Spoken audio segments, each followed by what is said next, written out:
Ellen is 6 years old and ready to start elementary school. But born into a Brazilian family living in Japan, she never had the chance to properly learn the language. That's why she comes every morning to this preschool, run by a local Brazilian association, where she learns about her host culture and how to talk to those around her. Most children here do not speak Japanese or are not used to it.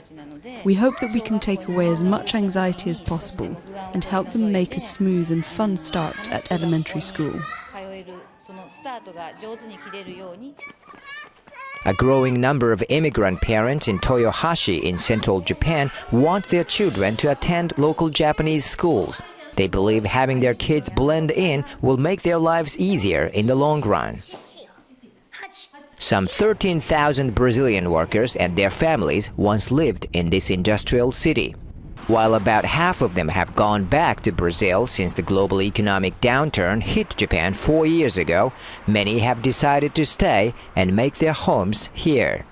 Ellen's mother, Andrea, moved to Japan with her husband more than 10 years ago. Now they have 3 children and a house. They are determined to raise their kids in Japan. Although there are Brazilian schools here that teach in our mother tongue of Portuguese, I'd prefer a Japanese school because we live in Japan. We prefer them to be learning the Japanese language. We prefer them to be learning what it's like to be Japanese.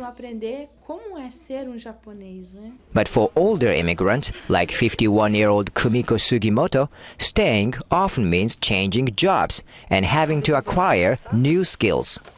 She recently lost her job at a bakery and is now pinning her hopes on getting a nursing qualification. More than a dozen immigrants from Latin America attend this vocational training school, where they study not only nursing but also the Japanese language. Sugimoto thinks this is her last chance to get a stable job at her age.